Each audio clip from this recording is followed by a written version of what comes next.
오늘의 주요 뉴스입니다. 김부겸 국무총리가 백신 접종자도 사람이 많은 실외에서는 반드시 마스크를 써줄 것을 당부했습니다. 또 확산 상황에 따라 언제라도 거리 두기 단계를 상향 조정하겠다고 덧붙였습니다. 국내 연구진이 코로나19 바이러스가 코를 통해 감염한다는 사실을 확인했습니다. 코 속에 투여하는 치료제나 백신을 활용하면 코로나19를 효과적으로 막을 수 있을 것으로 기대됩니다. 신규 확진자의 26%가 델타 변이에 달하는 미국은 대응팀을 가동해 본격 대응하겠다고 밝혔습니다. 백악관은 백신 접종률이 낮은 주를 중심으로 해당 지역에 대응팀을 파견하기로 했습니다. 이탈리아가 오는 3일 로마에서 열리는 유럽 축구 선수권 대회 8강전을 앞두고 방역에 비상이 걸렸습니다.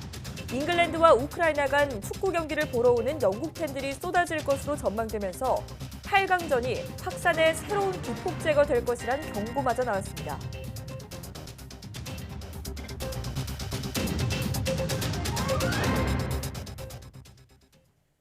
여러분 안녕하십니까? 사이언스 투데이 시작합니다. 김부겸 국무총리는 코로나19 방역이 중대 위기에 처했다며 언제라도 거리 두기 단계를 상향하고 실효성 있는 방역 조치를 강구하겠다고 밝혔습니다.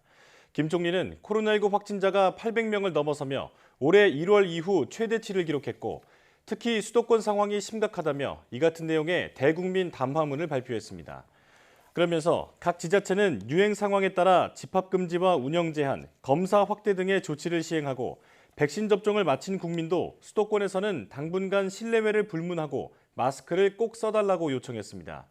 김 총리는 이와 함께 이번 주말 서울에서 노동자 대회를 열겠다는 민주노총을 향해 코로나19 불길에 기름을 부을 수 있는 위험천만한 행동이라며 집회 철회를 촉구했습니다. 이어 만약 집회를 강행한다면 정부는 국민의 생명을 지키기 위해 할 수 있는 모든 수단을 총동원해 엄정 대응할 수밖에 없다고 경고했습니다. 김부겸 국무총리의 발표 내용 직접 들어보겠습니다. 지난 1년 반 동안 국민 모두가 고통을 감내하며 힘들게 싸워온 우리의 방역이 중대한 위기에 처해 있습니다. 수도권에서부터 코로나19의 확산세를 끊는 일이 시급합니다. 젊은 층이 주로 이용하는 시설과 장소를 중심으로 수도권 전체가 하나 되어 방역 대응을 강화해 나가야 합니다. 특별히 내일 대규모 집회를 계획하고 있는 민주노총 지도부에 간곡히 요청드립니다. 지금 수도권에서의 대규모 집회는 확산되고 있는 코로나19에 그 불길에 기름을 부을 수도 있는 위험천만한 행동입니다. 코로나19를 멈춰 세울 수 있는 것은 결국 국민 여러분의 일관된, 일치된 방역 수칙 준수밖에 없습니다. 모임과 회식은 당분간 자제해 주시고 백신 접종을 맞으셨더라도 실내와 사람이 많은 실외에서는 반드시 마스크를 써주십시오. 철저한 방역으로 나와 내 가족, 우리 사회, 이 나라를 지켜주십시오. 코로나19 확산세가 거세지면서 신규 확진자가 올해 1월 이후 약 6개월 만에 다시 800명대로 올라선 가운데 정부는 주요 방역 지표를 근거로 상황이 더 악화할 수도 있다고 내다봤습니다.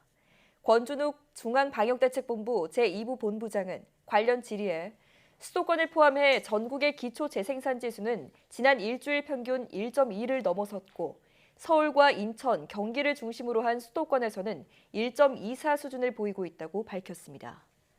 권부 본부장은 이는 매우 높은 수준으로 기초 재생산지수 1.2는 예방접종 완료자가 지역사회에 적어도 20% 이상 균일하게 분포돼야 유행을 잠재울 수 있는 수치라고 설명했습니다. 인도에서 유래된 델타형 변이 바이러스와 관련해선 델타 변이는 영국발 알파 변이의 1.5배 전파력을 보여 매우 높은 수준이라면서 전파력을 볼 때 앞으로 수도권 내 델타 변이의 확산은 시간 문제라고 우려했습니다. 권부 본부장은 그러면서 델타 변이로 인한 영향이 더해지면 더욱더 나쁜 상황으로 악화할 수 있다며 의심 증상 시 즉시 검사를 받고 마스크 사용, 손 위생 등을 철저히 해달라고 당부했습니다. 코로나19 바이러스가 우리 몸에 들어올 때 호흡기를 통해 침투한다고 알려져 있습니다. 그런데 국내 연구진이 바이러스가 코 속으로 들어와 증식한다는 사실을 처음으로 확인했습니다. 이혜리 기자의 보도입니다. 서울 광화문 거리입니다. 실내지만 마스크를 쓰지 않은 사람을 찾을 수 없습니다. 호흡기를 통해 코로나19 바이러스에 감염된다는 사실이 확인되면서 마스크는 이제 필수품이 됐습니다. 요즘에 카페나 음식점 갈 때 마스크를 항상 쓰려고 노력하고 있고 친구들이랑 같이 갔을 때도 대화할 때조차도 마스크를 쓰고 대화하려고 노력도 많이 하고 있어요. 그런데 국내 연구진이 호흡기 가운데서도 코를 통해 바이러스가 몸에 침투한다는 사실을 처음 밝혀냈습니다. 코 속에 있는 섬모세포입니다. 이 외부 오염물질을 걸러내는 역할을 하는데 유독 이 세포에서 코로나19 바이러스와 결합하는 수용체 단백질이 집중적으로 발견됐습니다. 특히 바이러스가 코 속 수용체와 결합해 복제되는 순간과 8일 이내에 증식을 멈춘다는 사실도 함께 확인했습니다. 증상 발생 8일 이내에 모두 완료된다는 사실을 확인할 수가 있어서 앞으로 코로나의 예방과 방역에 감염 초기가 굉장히 중요하다는 사실을 알 수가 있었고, 하지만 입안에 있는 또 다른 세포에서는 수용체 단백질이 발견되지 않았습니다. 입을 통해서는 쉽게 감염이 일어나지 않는다는 얘기입니다. 이번 연구는 코로나 감염 환자로부터 비강내 세포를 채취하여 그 비강내 세포에 어떤 세포가 코로나 바이러스에 감염되는지 확인하기 위해 단일 세포 유전체 분석법을 통해서 확인한 결과입니다. 연구팀은 코 속에 투여하는 치료제나 백신을 활용하면 코로나19를 효과적으로 막을 수 있을 것으로 내다봤습니다. 또 감염을 막기 위해서는 코가 외부에 노출되지 않도록 마스크를 착용하는 것이 무엇보다 중요하다고 강조했습니다. YTN 사이언스 이혜리입니다. 공연계의 올해 상반기 매출액이 장르 전반에 걸쳐 지난해 같은 기간보다 눈에 띄게 증가한 것으로 나타났습니다. 공연예술 통합 전산망에 따르면 올해 상반기 공연 시장 매출액은 1,169억 원으로 코로나19의 영향을 받기 시작한 지난해 상반기 980억 원보다 19% 증가했습니다.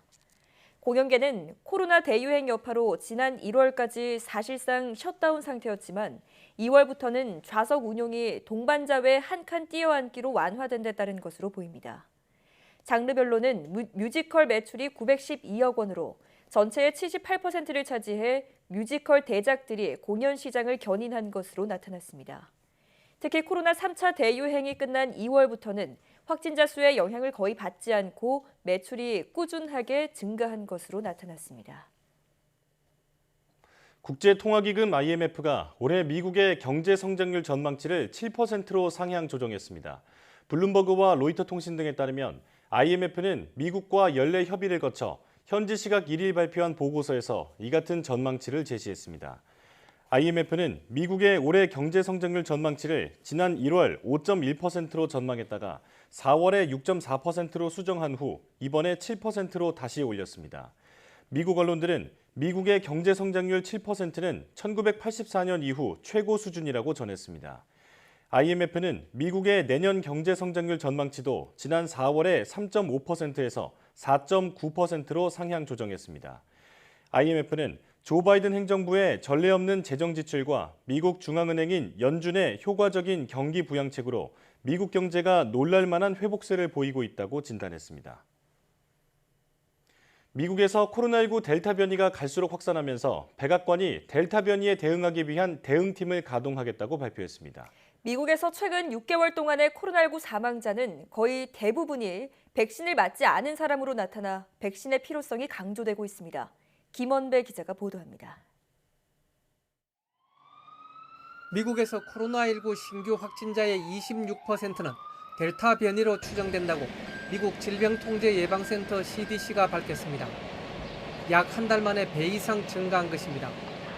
CDC는 앞으로 몇 주 안에 델타 변이 감염자가 대부분을 차지하게 될 것으로 예상했습니다. As the Delta variant continues to spread across the country, we expect to see increased transmissions in these communities unless we can vaccinate more people now. 백악관은 백신 접종이 저조한 지역의 델타 변이 확산에 대응하기 위해 대응팀을 운영하기로 했습니다. We're intensifying our efforts to help states prevent, detect, and respond to hotspots among the unvaccinated by mobilizing COVID-19 surge response teams. CDC는 미국에서 최근 6개월 동안의 코로나19 사망자 가운데 99.5%는 백신을 맞지 않은 사람들이라고 밝혔습니다. 결국 백신 접종률을 높이는 것이 관건인 셈입니다. 미국에서는 성인 3명 가운데 2명은 최소한 한 번이라도 백신을 맞았지만 일부 주에서는 이에 미치지 못하는 실정입니다. 이에 따라 미국에서는 2개의 미국, 즉 델타 변이의 안전한 지역과 그렇지 않은 지역으로 나뉠 거라는 전망까지 나오고 있습니다. YTN 김원배입니다. 존슨앤존슨은 자사의 제약 부문 자회사인 얀센의 코로나19 백신이 델타 변이를 비롯한 다양한 변이들의 강력한 예방 효과를 지닌 것으로 나타났다고 발표했습니다. 존슨앤존슨은 보도자료를 내고 얀센 백신은 코로나19에 대해 1회 접종만으로 85%의 중증 예방 효과가 있는 것으로 평가됐다면서 백신 접종자들의 면역 반응은 최소 8개월간 지속된 것으로 나타났다고 밝혔습니다. 얀센 백신은 2회 접종이 기본인 화이자, 모더나, 아스트라제네카 등의 백신과 달리 1회만 접종합니다. 존슨앤존슨은 특히 인도에서 처음 출현한 델타 변이에 대해서도 얀센 백신이 효력을 지닌 것으로 평가됐다고 밝혔습니다. 오는 3일 로마에서 열릴 예정인 잉글랜드와 우크라이나 간 유럽 축구 선수권 대회 8강전을 앞두고 이탈리아에 비상이 걸렸습니다. 델타 변이 바이러스 유입을 우려하는 이탈리아는 영국 축구 팬들에 대한 방역에 신경을 곤두세우고 있습니다. 김진호 기자의 보도입니다. 하루 2만 명 이상의 신규 확진자가 연일 발생하고 있는 영국의 축구 팬들이 몰려온다. 이탈리아 방역 당국이 긴장할 수밖에 없는 이유입니다. 지난달 18일 런던에서 열린 스코틀랜드와 잉글랜드 간 축구 경기를 응원하러 갔던 스코틀랜드 팬 수만 명 가운데 1,300명이 코로나19 양성 판정을 받은 선례가 있기 때문입니다. 열광적이기로 유명한 영국 축구 팬들은 이미 흥분 상태입니다. I am over the moon. I can't wait. It's gonna be so much fun. 이탈리아는 지난달 21일부터 시행 중인 영국발 입국자에 대한 5일간의 의무 격리를 예외 없이 엄격하게 적용하고 격리 위반 단속을 강화한다는 방침입니다. We will check them at the border. Our police borders are going to be very strict on these. 입국 전 48시간 이내에 시행한 코로나19 검사의 음성 확인증도 요구합니다. 하지만 이를 감수하고서라도 입국하려는 영국 축구 팬들이 많을 것으로 예상되는 가운데 이들이 격리 의무를 제대로 지키지 않을 경우 얼마나 실효성이 있겠느냐는 지적도 나옵니다. Non credo che la rispetteranno perché insomma sono molto calorosi, però spero di no. Io la mascherina c'è, il divisorio c'è, ma spero di portarti i clienti piuttosto che loro. Non per razzismo, ma per salute. 전문가들도 이번 8강전이 이탈리아 내 바이러스 확산의 새로운 촉매제가 될 가능성을 경고하고 있습니다. 영국 정부 역시 자국 축구 팬들에게 로마 원정 응원을 가지 말라고 당부하고 있습니다. 7만 명 수용 규모인 로마 스타디오 올림피코는 방역 규정에 따라 입장 허용 인원이 16,000명으로 제한되고 이 가운데 잉글랜드에 할당된 입장권은 2,500여 장 정도인 것으로 알려졌습니다. YTN 김진호입니다. 올림픽 개막을 앞두고 도쿄의 코로나19 감염 상황이 다시 악화하면서 일부 올림픽 경기를 무관중으로 여는 방안이 부상하고 있다고 요미우리 신문이 보도했습니다. 이 신문은 일본 정부와 올림픽 조직위원회 등이 대형 경기장이나 야간에 열리는 경기 일부를 무관중으로 진행하는 방안을 협의하고 있다고 전했습니다. 이에 따라 오는 6일로 예정된 개폐회식과 축구, 야구 등 7개 경기의 입장권 재추첨 결과 발표도 일단 연기됐습니다. 도쿄올림픽에서는 개폐회식과 18개 종목의 경기가 밤 9시 이후까지 이어질 예정입니다. 관중 입장 문제에 대해 스가 총리는 무관중 개최도 있을 수 있다고 밝히고 일본 정부와 대회 조직위 등 5자 협의를 통해 방침을 정하게 될 것이라고 밝혔습니다.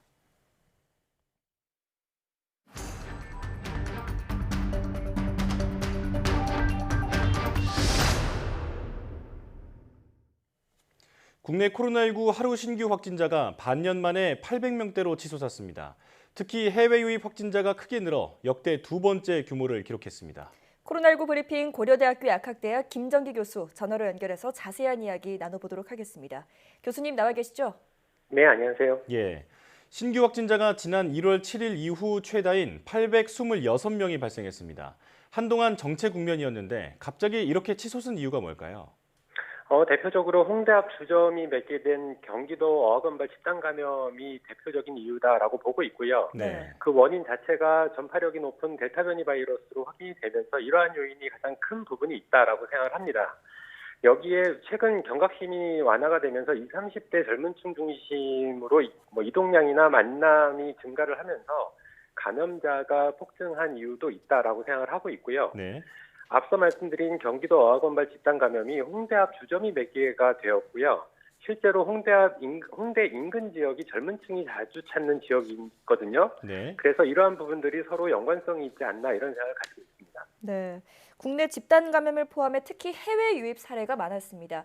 이렇게 되면 델타 변이 확산에 대한 우려도 커질 수밖에 없는데요. 교수님 생각은 어떠십니까? 앞서 앵커께서 말씀하신 것처럼 어제 해외 유입 사례가 61건으로 역대 두 번째나 많습니다.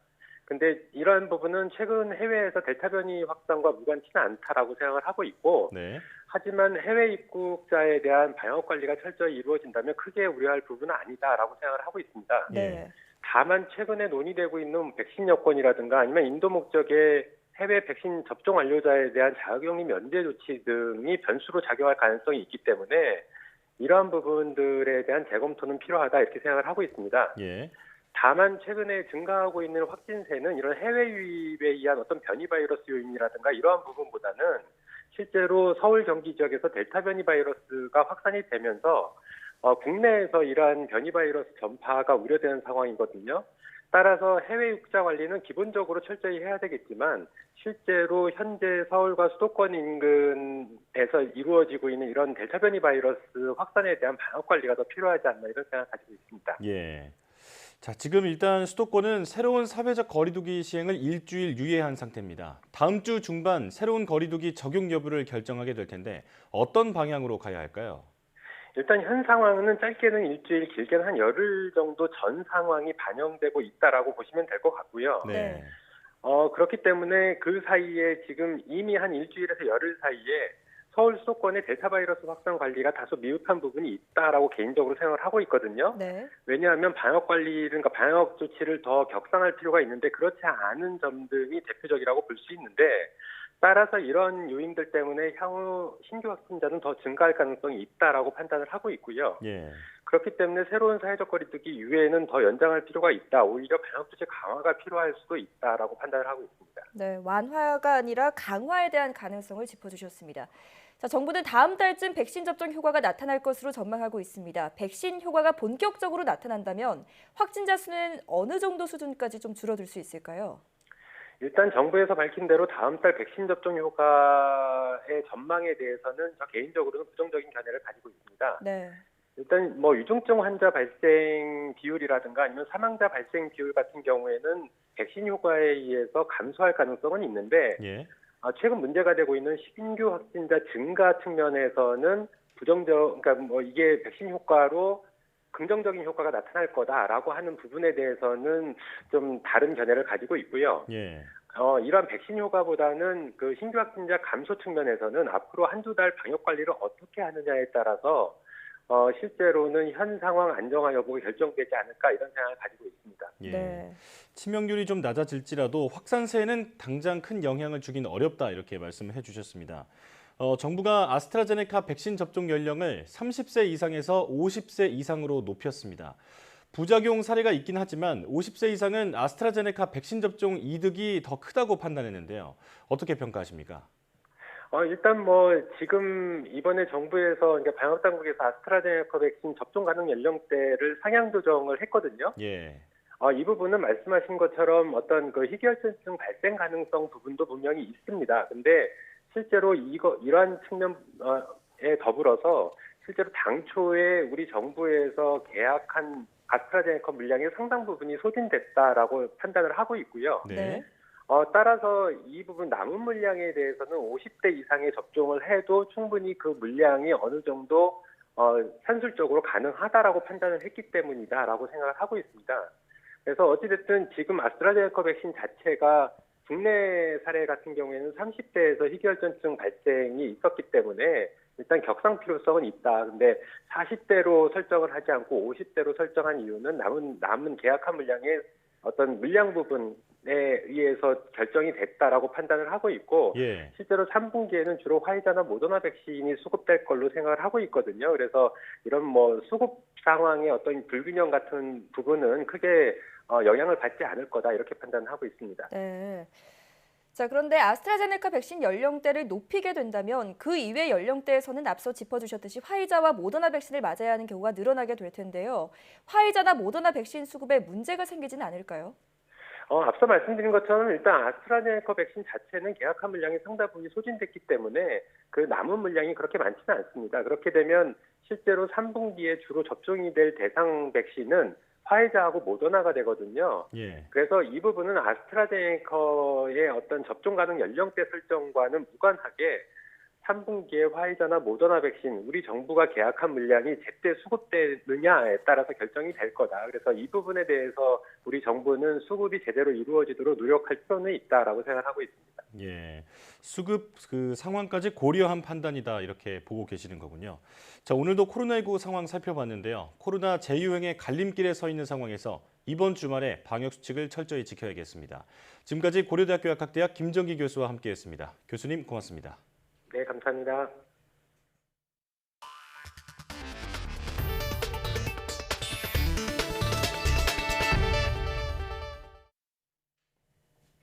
문재인 대통령은 우리는 지난 2년 일본 수출 규제와 코로나 위기를 연이어 겪으며 위기에 강한 대한민국의 저력을 증명해냈다고 강조했습니다. 문 대통령은 한국무역협회에서 열린 대한민국 소재부품 장비산업 성과 간담회에 참석해 우리 기업과 국민이 혼연일체된 노력이 있었기에 일본 수출 규제에 따른 위기를 극복할 수 있었다며 이같이 밝혔습니다. 그러면서 지난 2년의 경험은 우리 국민과 기업의 위기를 기회로 전환하는 도전 DNA를 심어주었고 우리의 잠재력을 확인하면서 어떤 위기도 극복할 수 있다는 국민적 자부심이 자리 잡는 계기가 됐다고 덧붙였습니다. 또 앞으로 정부는 더 큰 목표를 위해 소부장 2.0 전략을 토대로 소부장 으뜸 기업 100개를 육성하고 글로벌 생산 허브가 될 5대 특화단지를 조성해 우리 기업의 도전을 더 든든하게 지원할 것이라고도 설명했습니다. 이와 함께 우리나라는 글로벌 공급망 핵심 국가, 첨단 제조업 강국으로서 세계 첨단 산업을 선도하는 나라로 자리매김할 것이라고도 강조했습니다. 농축수산물 오름세가 이어지고 개인 서비스 가격도 오르면서 소비자 물가가 3개월 연속 2%대 상승률을 기록했습니다. 정부는 하반기엔 물가가 2% 내외로 오르낼 것으로 전망하고 있습니다. 보도에 오인석 기자입니다. 주부들 장바구니 물가의 체감도가 높은 농축수산물은 6개월째 두 자릿수 상승세가 계속됐습니다. 산란계 부족으로 지난달 달걀 가격은 54.9% 급등했고 마늘과 고춧가루도 많이 올랐습니다. 휘발유와 경유 등 소비료는 공업제품 상승세를 주도했습니다. 외식 물가는 2.3% 오르며 2년 3개월 만에 최고 상승률을 보였습니다. 재료비 인상으로 구내 식당 식사비가 오르고 외식 수요도 증가한 영향입니다. 집세는 1.4% 상승해 2017년 11월 이후 가장 많이 상승했습니다. 반면 전기, 수도, 가스는 4.8% 하락했습니다.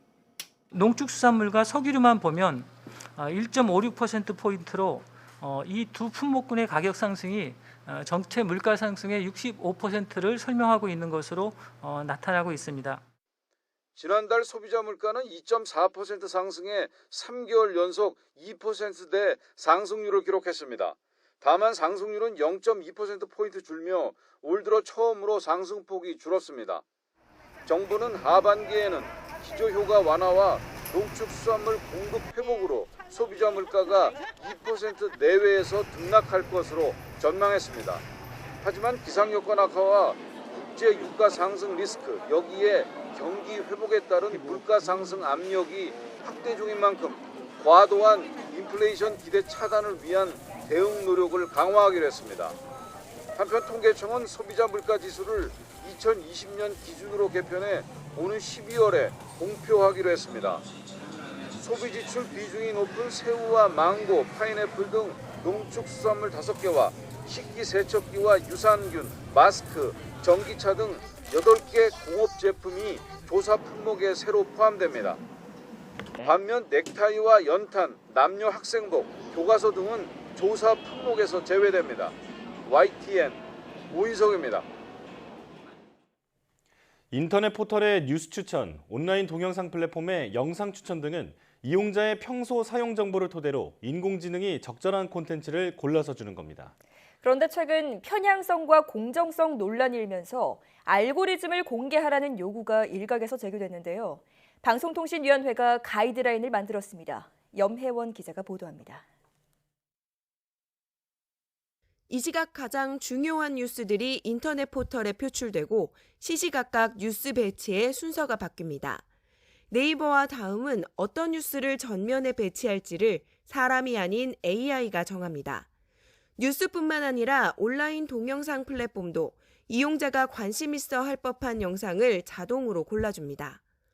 평소 검색했던 물건과 비슷한 것들이 다른 사이트를 이용할 때 광고로 뜨기도 합니다. 이런 AI의 추천을 이용자가 편리하다고 생각할 경우 큰 문제가 되지 않습니다. 다만 나에게 왜 이런 뉴스나 동영상을 소개하는지를 물었을 때 지금으로선 명쾌한 이유를 들을 수 없습니다. AI 알고리즘은 영업 기밀이기 때문입니다. 하지만 최근 들어 뉴스 추천 서비스의 편향성을 지적하는 목소리까지 나오면서 방송통신위원회가 원칙을 정했습니다. 편향적 차별적 제공 방지와 이용자 권익 보장을 위해 기본 원칙을 제정하게 되었습니다. 특히 이용자 선택권 보장을 규범한 것은 세계적으로도 가장 앞선 조치로 평가할 수 있습니다. 서비스 제공자는 이용자에게 현재 AI 추천 시스템이 작동 중이라고 알려야 하고 추천에 사용되는 소비와 검색 이력 등 주요 사항을 공개해야 합니다. 이와 함께 추천의 근거가 되는 항목은 이용자가 선택과 변경이 가능하도록 했습니다. 다만 이런 조치는 현재로서는 구속력이 없는 권고 수준입니다. 유럽연합의 경우 지난 2016년 이용자에게 설명을 요구할 권리를 줘 알고리즘에 대한 의문을 제기할 경우 기관이 답을 하도록 했습니다. 우리나라에서는 더불어민주당 이원욱 의원이 알고리즘의 내용을 과학기술정보통신부 장관 등에게 의무적으로 제출하게 하는 법안을 발의했습니다. 방통위는 콘텐츠 유형과 위험한 정도에 따라 예시를 담은 실행 가이드를 마련한다는 계획입니다. YTN 염혜원입니다.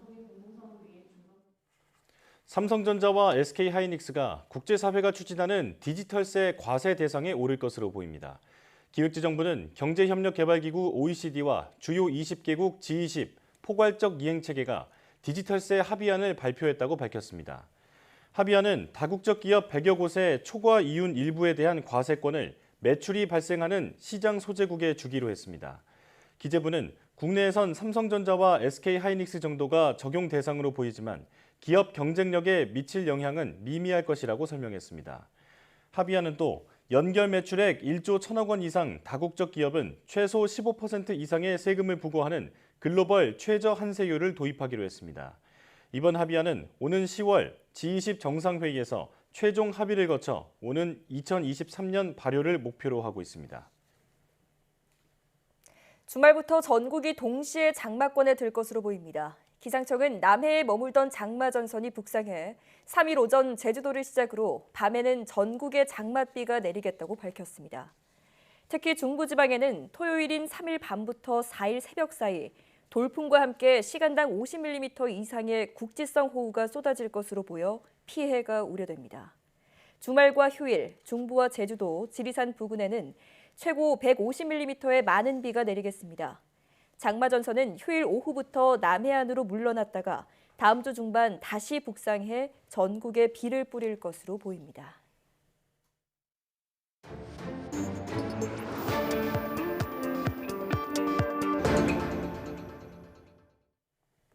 한 주간 가장 주목받은 과학 소식을 하나로 알아보는 사이언스 핫5 시간입니다. 네, 이번 주에는 어떤 이야기가 시청자들의 주목을 받았을까요? 이동은 기자와 함께 알아보겠습니다. 어서 오세요. 안녕하세요. 네, 5위 소식부터 알려주시죠. 네, 얼마 전에 이탈리아에서 주요 20개국 G20 이 외교 개발 장관 회의가 열렸죠. 네. 이틀 동안에 진행된 이 회의에서는 이 식량 위기 문제가 아주 중요한 현안으로 다뤄졌었는데요. 네. 이 자리에서 이 세계 식량 계획 WFP의 데이비드 비즐리 사무총장은 현재 이 전 세계적으로 4천만 명 이상이 기아 상태에 놓여 있다고 밝혔습니다. 네. 이 코로나19가 발생하기 전에는 기아 직전까지 간 사람이 1억 3,500만 명 정도였다가 이 팬데믹 이후에는 2억 7천만 명으로 2배가 늘었는데 이 가운데에 이 43개 나라 이 4,100만 명이 이미 기아 상태에 놓여 있다는 그런 이야기였습니다. 예. 이 대표적인 기근 위기 국가로는 에티오피아나 마다가스카르 또 남수단, 예멘 같은 나라를 꼽았는데요. 대부분 나라들이 이 지역적인 분쟁이 끊임없이 일어나는 곳이기도 하고요. 또 이 기후 변화라든가 경제 위기 등으로 식량 부정 현상이 아주 심각한 데다가 또 네. 여기에 최근에는 코로나19 사태가 상황을 더 악화시켰기 때문이라고 이 비즐리 사무총장은 설명을 했습니다. 예. 이렇게 이 기아 상태에 놓인 사람들을 도우려면 당장에 이 60억 달러, 우리 돈으로 6조 7,700억 원 정도가 필요한데 만일 이들의 상황을 해결해주지 못한다면 앞으로 한 6개월에서 9개월 안에 엄청난 규모의 기근과 집단 이주 사태 등이 일어날 수 있다고 이 비즐리 사무총장은 경고를 했습니다. 예. 재난은 가난한 사람에게 더 가혹하다는 말이 딱 맞는 것 같습니다. 국제사회의 도움이 절실하네요. 네. 4위 소식은 뭐죠? 네, 우리가 이 오랫동안 풀리지 않는 궁금증이라고 하면 그 중에 하나가 이 외계인은 존재할까라는 네. 건데 이 미확인 비행 물체죠. 이 UFO에 대한 논란도 사실 그만큼 뜨겁게 이어지고 있습니다. 예. 이 그동안 수많은 목격 사례에 대해서 긍정도 부정도 어떤 멘트를 하지 않았던 이런 네. 미국 정부가 이번에 처음으로 UFO에 대해서 공식적인 보고서를 공개를 했습니다. 예. 이 보고서에서는 UFO를 미확인 항공 현상이라는 뜻으로 UAP로 지칭을 하고요. 예. 2004년부터 지금까지 미군 비행기 조종사가 포착했던 이 알 수 없는 비행체 144건에 대해서 분석한 결과를 담았습니다. 이 사례들은 모두 이 육안뿐만 아니라 이 레이더나 뭐 적외선 센서와 같이 다양한 기기들을 통해서 좀 객관적으로 관측이 된 것들인데 예. 결론적으로 미 당국의 발표 이 보고서에는 144건의 이 UAP 가운데서 한 건만 이 수축하고 있는 큰 풍선이다 이렇게 확인이 됐고 나머지는 정확히 설명할 수 없다고 밝혔습니다. 예. 그러니까 이 대부분의 UAP가 뭐 새떼처럼 레이더를 방해하는 어떤 공중 간섭물일 수도 있고 네. 또 뭐 대기 현상일 수도 있고 또는 미국이 개발했거나 아니면 뭐 적대 세력이 가진 어떤 시스템으로 일어난 현상일 수도 있다. 뭐 그렇지만 그중에 어떤 것인지 정확히는 구분할 수 없다 이런 이야기인데요. 네. 다만 이 UAP들이 갑자기 움직인다거나 아주 빠른 속도로 이동한다거나 이런 첨단 기술을 보여줬다 이렇게 평가를 하기는 했습니다. 뭐 그동안 암묵적으로는 이 미확인 비행체의 존재 가능성을 좀 부인해왔던 미국의 태도가 바뀌기는 한 건데 하지만 이런 모호한 발표 결과 때문에 오히려 이 미국의 UFO에 대한 음모론만 더 키웠다 이런 논란이 일고 있습니다. 네. 안 그래도 논란이 많았던 미스터리가 더 큰 미스터리에 빠지게 된 격이네요. 네. 자, 다음 소식은 뭔가요? 네, 올여름 뭐 저희가 기상 소식 많이 전해드렸는데 예년보다 더 더울 것이다 이런 예보가 계속 나오고 있었죠. 네. 실제로 올해 폭염 일수가 10일에서 20일 정도 될 것으로 예상이 되면서 이제 장마가 끝나고 나면 8월에는 더 무더울 것이다 이런 전망이 나오고 있는데 이 때문에 올해는 이 전력 수급에도 비상이 걸렸습니다. 예년보다 더운 날이 많은 데다가 또 이 코로나19 회복세로 이 산업 생산이 더 늘어나면서 전력 사용량이 훨씬 더 많을 것으로 예상되기 때문인데요. 예. 이 정부는 올여름 평균 기온을 29.4도로 적용했을 때 전력 소비가 가장 많은 주간은 8월 둘째 주가 될 것으로 예상을 했습니다. 또 이 예비 전력량이 가장 낮은 주간은 이 7월 넷째 주로 전망을 했는데요. 이 기간의 이 전력 예비율은 사상 최저치를 기록했던 지난 2012년 이후로 가장 낮을 것으로 이렇게 보입니다. 네. 이 정부는 특히 코로나19 백신 접종에 혹시 차질이 생길지도 모른다 이런 우려 때문에 백신을 보관하는 시설이나 접종센터에는 전력 공급에 좀 각별하게 주의를 해달라 이렇게 당부를 했고요. 이 정비 중인 발전기의 시운전 일정을 조정을 한다거나 뭐 이런 여러 가지 방법으로 예비 전력을 확보하기 위해서 총력을 기울이겠다 이렇게 밝히기도 했습니다. 또 뭐 공공기관뿐만 아니라 민간 기업들에서도 이 여름철 휴가를 좀 분산해서 갈 수 있도록 해달라. 또 이 냉방기를 좀 순차적으로 운행을 해달라. 이렇게 당부를 했습니다. 네. 기후 변화로 갈수록 더 더워진다고 하는데 매번 여름 때마다 이럴 수는 없잖아요. 네. 네. 근본적인 전력 공급 대책이 필요해 보입니다. 맞습니다. 2위 소식은 뭔가요? 네, 뭐 코로나19 이야기를 하지 않을 수 없는데 네. 해야 하는데 이제 네. 코로나19 델타 변이가 빠르게 확산을 하고 있습니다. 특히 영국에서 이 델타 변이로 인해서 확진자가 다시 늘고 있는데요. 네. 하루 신규 확진자가 2만 명을 훌쩍 넘으면서 이 지난 1월 말 이후에 가장 많은 이 확진자를 기록하기도 했습니다. 영국 정부는 이 백신 접종률이 세계 최고 수준인데도 확진자가 계속 늘어나고 있으면서 이 부스터샷이라는 카드를 꺼내 들었습니다. 네. 오는 9월부터는 이 접종 완료 후에도 추가로 맞게 된 이 부스터샷 접종을 시작하겠다 이렇게 밝혔는데요. 특히 영국 보건장관은 코로나19의 신종플루가 겹칠 경우에는 상황이 아주 극도로 악화될 수 있다고 보고 코로나19 백신과 이 신종플루 백신을 함께 제공할 것이라고 밝혔습니다. 그런데 이 영국의 이런 부스터샷 계획에 대해서 미국은 아주 신중한 입장을 보였는데요. 이 미 질병통제예방센터 CDC는 부스터샷이 아직까지는 뭐 얼마나 보호 효과를 낼 수 있을지 또 어떤 부작용이 생길지는 알 수가 없다면서 자료가 충분하지 않은 만큼 조금 더 연구를 해야 한다 이렇게 밝혔습니다. 예. 그런데 이 변이 바이러스로 인해서 지금 세계 각국에서 우려가 좀 커지고 있는 상황이기 때문에 네. 만약에 영국이 9월에 이 부스터샷을 예정대로 접종 시작을 한다면 다른 나라들도 아마 이를 따를 가능성이 커 보이지 않나 이렇게 보입니다. 예. 우리 정부도 현재 변이에 대응하기 위해서 부스터샷을 검토하고 있는 것으로 알려졌는데 국민의 안전과 직결된 문제인 만큼 좀 신중하게 계획을 세워야겠습니다. 네. 자, 마지막 1위 소식은 뭔가요?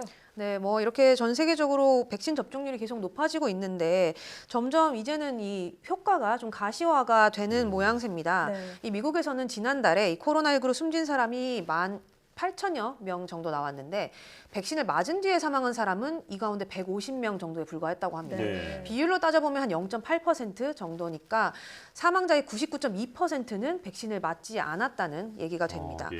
또 이 백신을 맞은 뒤에 감염되는 돌파 감염의 비율도 1.1% 정도에 불과한 것으로 나타나면서 이제는 뭐 백신의 효과가 좀 확인이 되는 게 아닌가 이렇게 보이고 있는데요. 네.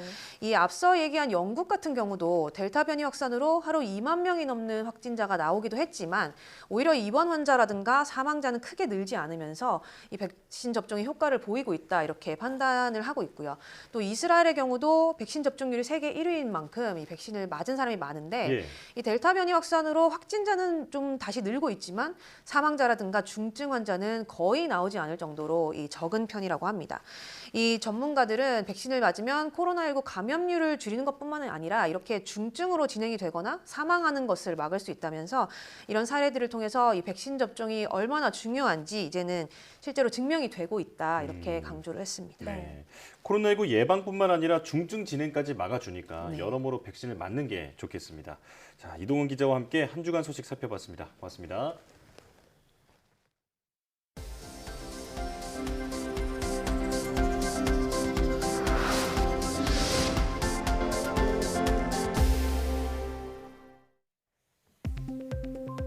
엄재식 원자력안전위원회 위원장은 환경 방사능 분석이 감시 주기에 따라 원활하게 수행될 수 있도록 해달라고 말했습니다. 엄 위원장은 올해 상반기 전국 환경 방사능 감시 결과를 보고받는 지방 방사능 측정소장 회의에 참석해 이같이 말했습니다. 엄 위원장은 이어 일본 후쿠시마 원전 오염수 방출 결정으로 방사능 안전에 대한 국민의 관심이 높은 상황이라며 환경 방사능 분석 품질을 확보할 수 있도록 노력해달라고 당부했습니다. 남극 대륙 기온이 지난해 역대 최고치를 경신한 것으로 나타났습니다. 세계기상기구는 지난해 2월 6일 남극 에스페란사 기지 기온이 18.3도로 측정됐다며 지난 2015년 3월 측정된 역대 최고 기온인 17.5도보다 0.8도 더 높았다고 밝혔습니다. 그러면서 남극은 지난 50년 동안 기온이 3도 정도 상승했다며 지구에서 가장 빨리 뜨거워지는 지역 중 한 곳이라고 우려했습니다. 지구온난화로 늘어난 북극의 미세조류가 오히려 지구 온도를 낮추는 역할을 한다는 사실이 밝혀졌습니다. 극지연구소 등 국제공동연구팀은 북극 미세조류가 내뿜은 가스 형태의 황성분이 구름 입자를 만들어 지구로 들어오는 태양 에너지를 차단하는 데 도움을 준다는 사실을 확인했다고 밝혔습니다.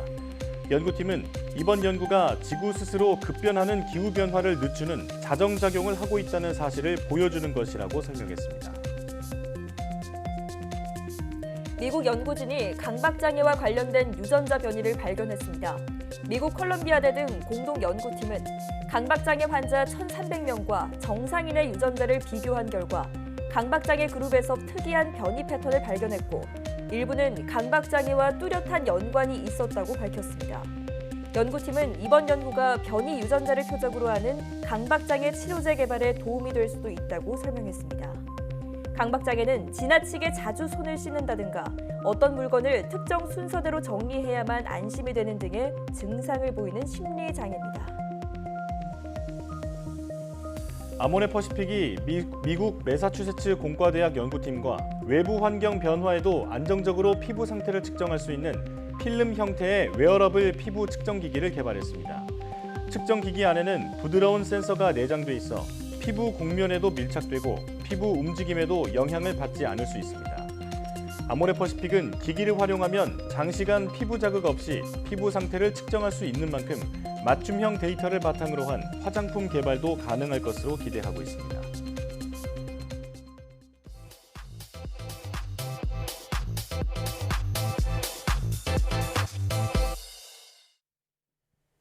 과학에 대한 모든 궁금증을 풀어주는 궁금한 S 시간입니다.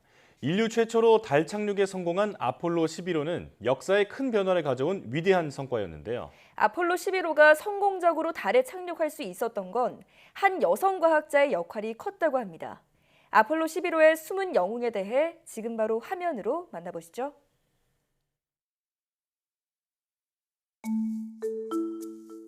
과거에도 달은 거대한 미지에 쌓여있는 대상이었는데요. 그래서 달이나 우주에 대한 궁금증이 커졌고 실제로 달에 가고자 했던 사람들도 있었습니다. 중국의 전설로 내려오는 명나라 시대의 완우라는 천문학자는 튼튼한 의자에 47개의 거대한 폭죽과 방향을 조종할 수 있는 연을 달았는데요. 그리고 하인들이 동시에 도화선에 불을 붙이도록 했습니다. 커다란 폭발음과 함께 완우는 사라졌고 하인들은 그가 우주에 도달했다고 믿었습니다. 완우처럼 우주를 탐사하고 싶어하는 사람들은 많았고 그들에게 있어 달은 우주를 탐사하기 위한 전초기지 같은 곳이었습니다. 4. říjen 1957. Den, kdy celý svět vzrušeně pozoroval 러시아는 a 구소련 naslouchal 시절인 1957년 10월 세계 최초로 인공위성 스푸트니크5를 발사했고 같은 해 11월 라이카라는 이름의 개를 태운 인공위성 스푸트니크 2호를 쏘아 올렸습니다. 또 1959년 9월 소련은 루나 2호를 보내 달 표면을 촬영했는데요. 최초로 다른 천체에 도달한 무인 탐사선인 루나 2호는 달에 착륙했다는 것보다 표면에 충돌하여 착륙했다고 볼 수 있어요. 하지만 달에 자기장과 방사선대가 없다는 사실을 알린 의미 있는 결과를 우리에게 보여주었죠. 이어 구소련이 다시 발사한 탐사선 루나 3호가 달 뒷면을 촬영해 지구로 전송했습니다.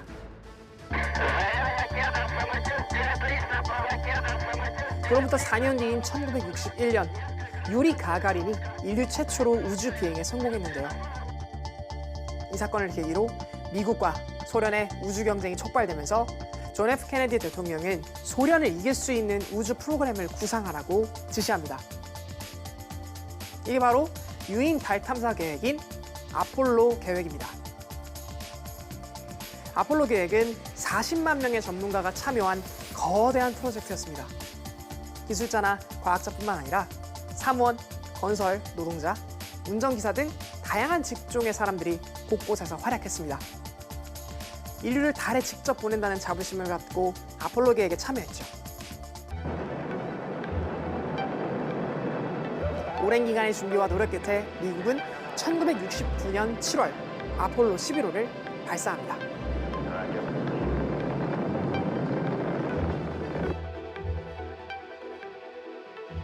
달 표면 착륙을 약 1.6km만 남겨둔 상황에서 들려오는 소리.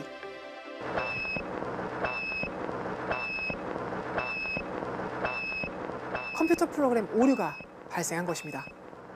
암스트롱과 올드린이 컴퓨터 오류의 원인을 확인한 결과 1202라는 네 자리의 숫자가 나타났습니다. 아폴로 계획에 참여한 프로그래머. 해밀턴은 일이 바쁜 탓에 딸 로렌의 육아를 실험실에서 해결해야 했는데요. 해밀턴이 일하던 도중 딸 로렌이 아폴로의 시뮬레이터를 만지며 놀다가 P01이라는 발사 준비 프로그램을 작동시킨 탓에 시뮬레이터가 꺼지는 일이 발생했습니다. 당시 컴퓨터는 한도 이상의 명령을 처리해야 할 상황이면 과부하에 걸려 시스템이 작동을 멈추는 치명적인 문제를 안고 있었습니다. 일반 컴퓨터의 경우 시스템 오류가 발생하면 껐다가 다시 켜는 재부팅을 할 수 있지만 1분 1초가 아까운 우주선 이착륙 단계에서는 그것이 불가능할 수밖에 없었죠.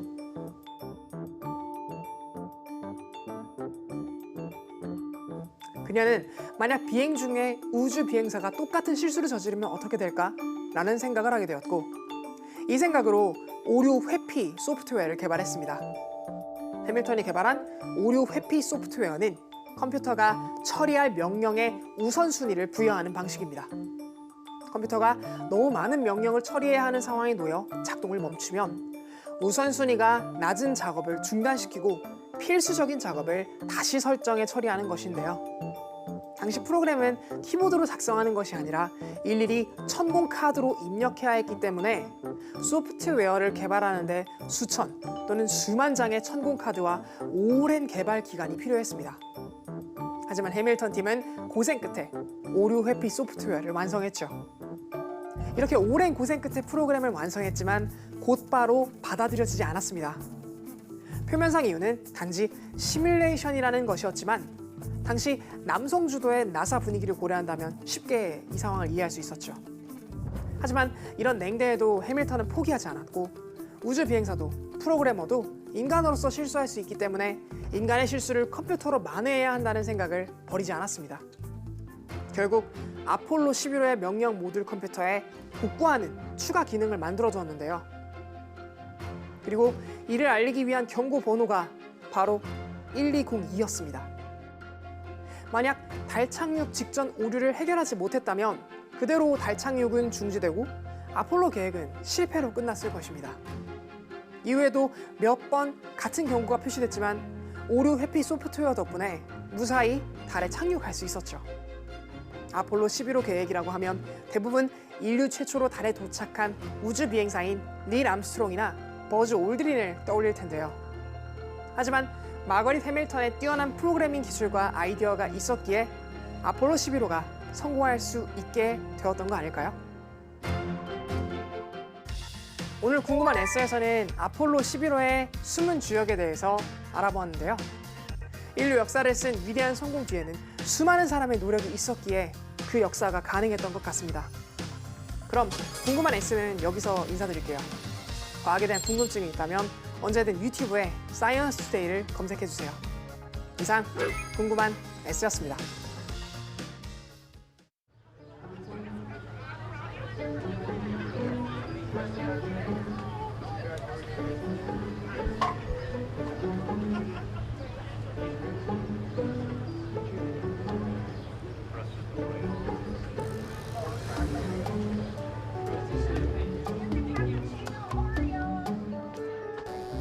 Go. Congresswoman, Senator, I'm fine. Oh, well. I'm loaded. What do we got here? Flavors. Okay. What do you want? Just a scoop of mint chip for me. Scoop of mint chip? Chocolate? Chocolate? White chocolate raspberry. White chocolate raspberry? Whoa. I like cookies and cream and what do I want here? And strawberry.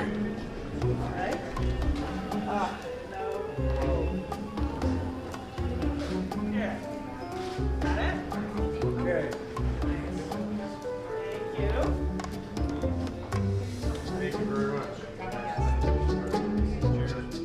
Thank you so much. Thank you so much.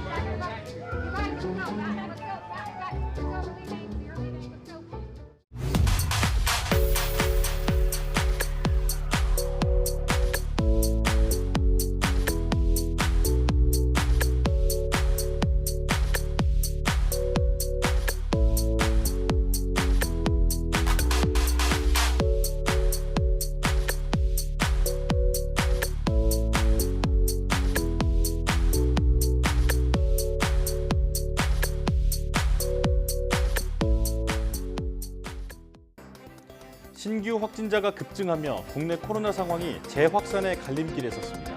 수도권 확진자 급증과 변이 바이러스 확산, 그리고 젊은 층의 낮은 백신 접종률 등 넘어야 할 산이 많은데요. 지금이 재확산을 막을 골든타임입니다. 치밀한 방역 대책은 물론 국민의 적극적인 협조가 꼭 필요합니다. 사이언스 투데이 마칩니다. 함께해 주신 여러분 고맙습니다.